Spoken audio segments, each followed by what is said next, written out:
Class 7th, subject social science, history, chapter first, कब, कहाँ और कैसे। भारतीय उपमहाद्वीप में भारत, पाकिस्तान, नेपाल, भूटान और बांग्लादेश तथा म्यांमार के भूभाग शामिल हैं। प्राचीन काल में इस क्षेत्र को भारतवर्ष कहा जाता था। विष्णु पुराण के अनुसार महासागर हिंद महासागर के उत्तर में और हिमालय या हिमाद्री के दक्षिण में स्थित देश भारतवर्ष है, क्योंकि यहाँ राजा भरत की संतति निवास करती है। भारत को आर्यवर्त भी कहा जाता है, किंतु इससे केवल उत्तर भारत के क्षेत्र यानी हिमालय से पश्चिमी विंध्य पर्वत यानी विंध्याचल तक फैली आर्यों की निवास भूमि ही सूचित होती है।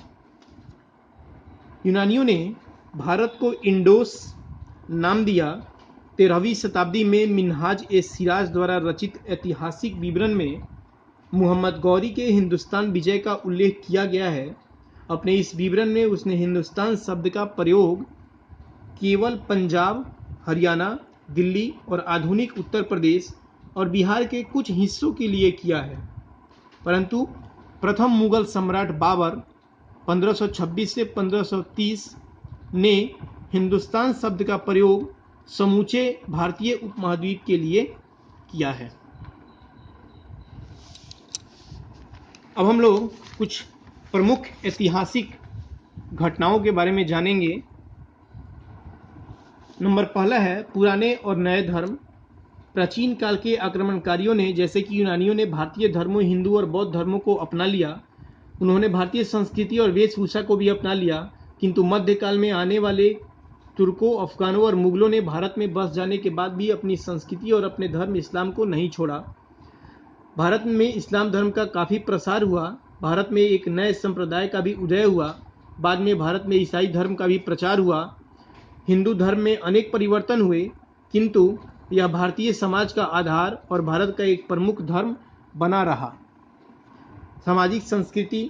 पुराने और नए धर्मों को मानने वालों के बीच निरंतर संपर्क के कारण भारत में एक सामाजिक यानी मिलीजुली संस्कृति विकसित होने लगी।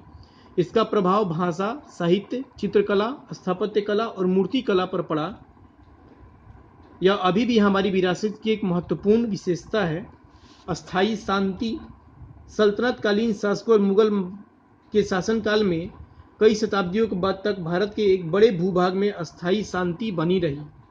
सूफीवाद और भक्ति आंदोलन। इस काल में भारत में दो प्रमुख धार्मिक आंदोलनों की शुरुआत हुई, सूफीवाद और भक्ति आंदोलन। इस आंदोलन के फलस्वरूप भारत में हिंदू और इस्लाम धर्म के अनुयायियों के बीच समरसता उत्पन्न हुई। इन दोनों धार्मिक आंदोलनों ने प्रेम, भाईचारा, सहिष्णुता और एकेश्वरवाद यानी ईश्वर एक है पर ही बल दिया। सामाजिक, आर्थिक और राजनीतिक परिवर्तन। प्राचीन काल में समाज समान ही इस काल में भी हमारा समाज अनेक जातियों और उपजातियों में बटा हुआ था। अधिकांश जातियों में विवाह के बारे में अपने कुछ खास नियम थे और जाति के सदस्यों के स्वभाव, संस्कृति और परंपराओं में समानता थी। इस काल में भी ग्राम पंचायतें लोगों के बीच उत्पन्न झगड़े विवाद को सुलझाती थी और कर वसूलती थी, मतलब टैक्स वसूलती थी। इस काल में महिलाओं की स्थिति पहले से और खराब हो गई। बहुविवाह, पर्दा प्रथा और सती प्रथा महिलाओं की हीन स्थिति को सूचित करती है। हमें इस कालखंड में निडर राजपूत योद्धाओं के बारे में अनेक कथाएं मिलती है।